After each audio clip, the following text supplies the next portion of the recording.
Um, I think a lot of it's been my pace as well. I've been playing with a lot of pace the last two games. Even when teams have scored on us, I've tried to ask my guys to get the ball out the net fast so I can get up the floor before the defense is set.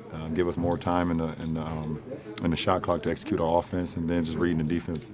Like I said, and I try to attack a lot of eyes. If I drive and I know I got another set of two, then it's a numbers game, and we have it. So. I'm just trying to be efficient with that. The latest milestone is 9,000 assists. I'm sure you know the 8 guys above you on that all-time assist list, and just kind of put that in perspective of what it's meant to be a passer like that over the course of your career. It's something that was instilled in me when I first picked up basketball. A little league coach Frank Walker always talked about it's the greatest part of basketball, to be able to see the ball move from side to side, to be able to attract the defense and get your teammates open shot. He said it's always going to be. When I was a little kid and I was somewhat better than some of my teammates, he was like, it's much more a greater reward than seeing some of your teammates that can't dribble or can't score for themselves for you to get them an open look. And that was instilled in me when I was 9 years old, when I first started playing organized basketball. And it's just, we won the championship the first year, we won it the second year. I started winning and winning and winning, and it's been instilled in me. I just knew that was the right way to play. So, it's just been a part of my game. Ron, what do you think is instrumental in your day-to-day to have the kind of production you have in this division? I just try to work on my mind, work on my body, work on my game. I just try to stay as fresh and as positive as possible throughout this marathon, and don't take it for granted. And anytime I get the opportunity, if it's not just be playing a lot of games, then I'm kind of working on my mind. Or if I'm feeling a little banged up, then I work on my body. If I feel like my game needs to be, I work on the court and get my game involved. Because everything is very important. That's what it boils down to. And,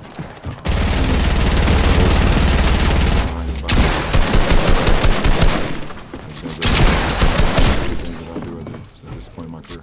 Being 35, is that any kind of milestone for you, or another birthday? I'm not 35 yet. Okay, you got a couple hours. Yeah, if I was back home, then I would be 35. Okay. I live in LA now, so don't count me out just yet now. If you go to Hawaii, you get a couple more hours. Yeah, I know I might fly there right now. The milestone of it is that when you grow up in the inner city, around a lot of things that you don't want to see your kids see, to be able to get to this point in age where the statistics is stacked up against you because of obvious reasons, that's a blessing. And it's more of a blessing for me to be able to do what I love to do every day, and be able to let my family reap the benefits of that, and allow them to, they allow me to be an inspiration to them. So that is really cool. What's it like to see firsthand a guy like Dwight resurrect his career? I think it's wonderful. It's just a shift in his mindset. He came in with just a pure mindset, a selfless mindset, and saying he would do whatever it takes to help his ball club win. But his mind was fresh, and when your mind is fresh and your mind is at ease, everything else kind of takes care of itself. Last question, please. He's older than you. I'm not trying to see you guys. Who's older than me? Tom Brady. You guys have mutual admiration for one another. Countless times. You found any inspiration from the teams? Count them out, and then we look at his situation, and it still finished 12-4 this year. I definitely pay attention to what Brady does. One of the greatest football players ever. It's kind of every year, to do that, and he's just trying to continue to put his franchise in their position to be the greatest thing. It's never been about him. And success is coming. Appreciate that, and appreciate the longevity and the work.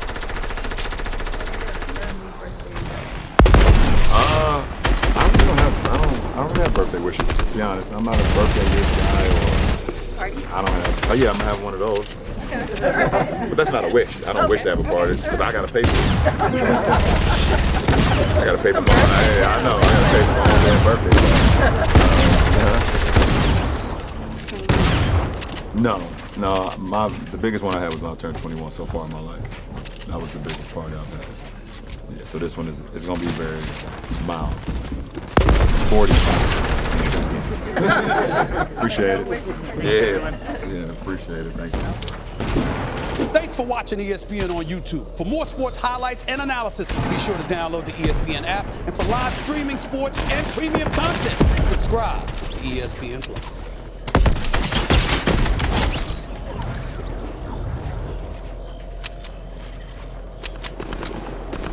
I'm about to do Maxzilla stomping through New York because I'm going to flame the Knicks right now.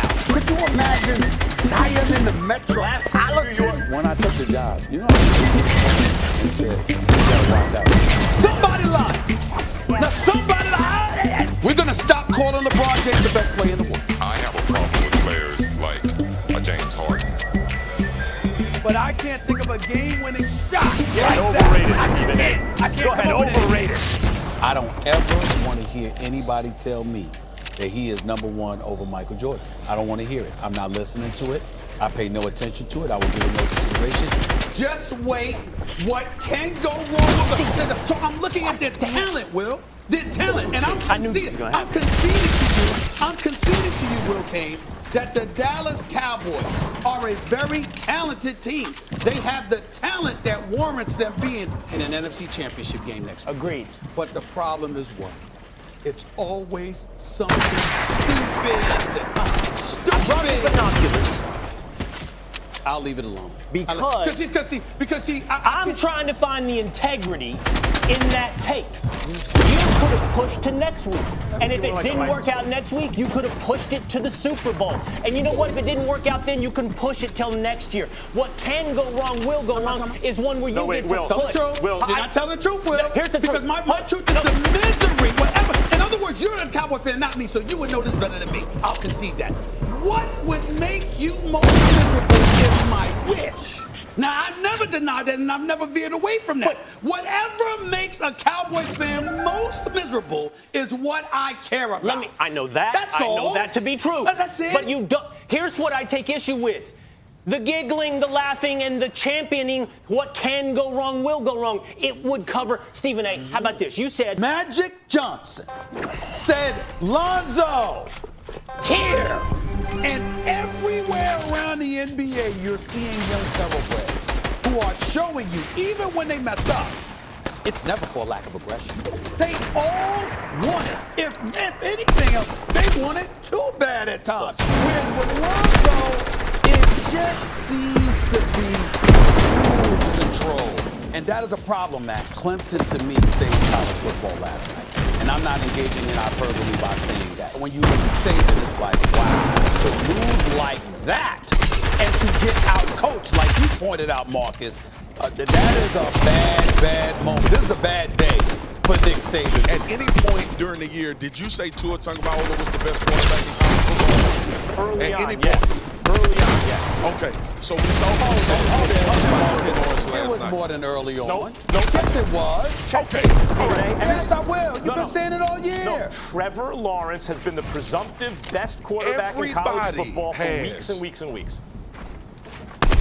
Everybody has said Tua Tagovailoa was the best quarterback. That's not true. When this stuff happens, I know what people are looking for. Looking for clapback. Ooh, did you hear what he said about Derek Carr? That's not really what I'm interested in. What bothers me is that you thought that I was saying something about insight into what you were doing. Dude, if I see a guy look scared in the moment, like he doesn't want contact, I interpret that he didn't want it. That doesn't mean you are a quitter. It's not going to stop me from saying what I think. That is my job.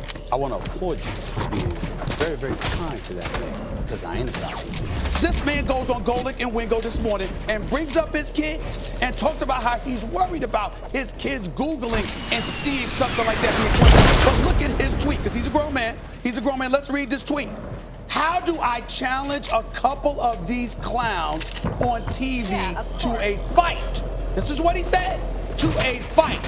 I think we should start a business together where pro athletes can challenge some of these people to an octagon fight until they give us an answer. So in other words, we observe you as a starting quarterback getting $25 million, not doing your job, and you're personally offended by our verbiage. But we ignore the fact that you go on Twitter and wants permission to beat us up. Really? There's no respect there for your head coach. There's no respect there for your teammates. And obviously, I still talk to guys in the locker room. I've dealt with it. It's been something that has been weighing on this team all year. And now it finally balls over.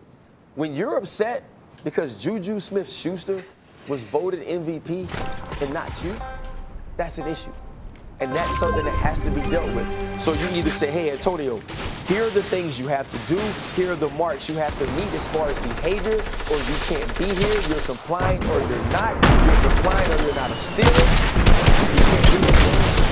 If the Lakers don't make it, the LeBron you know.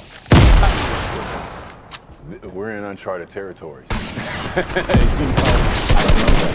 They're creating cap space for 2 max contracts. You better get 2 max contracts. And by the way, Nick, the best player you get better not be Jimmy Butler. That's the history of Nick. Do you think we're stupid? The point of a franchise player on a rookie deal like Kristaps Porzingis, the point of a 7'3" pure shooting defensive monster who can put it on the floor, defend out in space, and protect the rim. The point of that guy is that you clear cap space to sign 2 max contracts and you get to keep Kristaps Porzingis. Every other franchise would do that. I've never done this before because I got enough jobs, okay? I got enough jobs, and I'm a very busy man, and I love Rachel Nichols and the job that she does on the jump. And I'm in LA all the time. Damn it, they need to bring me up the blasphemy. And since we can't win, we gonna shut it down. It's still a chance that they can get the A spot. Ain't they only 3 games out of the A spot? Didn't we say LeBron is box office? Didn't you say LeBron James is the best player in the world? I love you, man. So you mean to tell me LeBron James is the best player in the world that's already missed 18 games? When you're the leader and you're the best player, you have to be that on the floor, not in the boardroom, not in the locker room. You got to play the actual You're a good game, hype man, Stephen A. regardless of the scenario. And then just now, listening to you, because this is the key in the debate, listening to you talking about 6-3, Michael Jordan 6-0. I've heard you. I didn't say that just now, but go ahead. Now, but go ahead. Now, but go ahead. Now, but go ahead. Yo, Jill, hop on, bro. Now, but go ahead. Yo, Jill, hop on, bro. Now, but go ahead. Yo, Jill, hop on, bro. Now, but go ahead. I got muted.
on.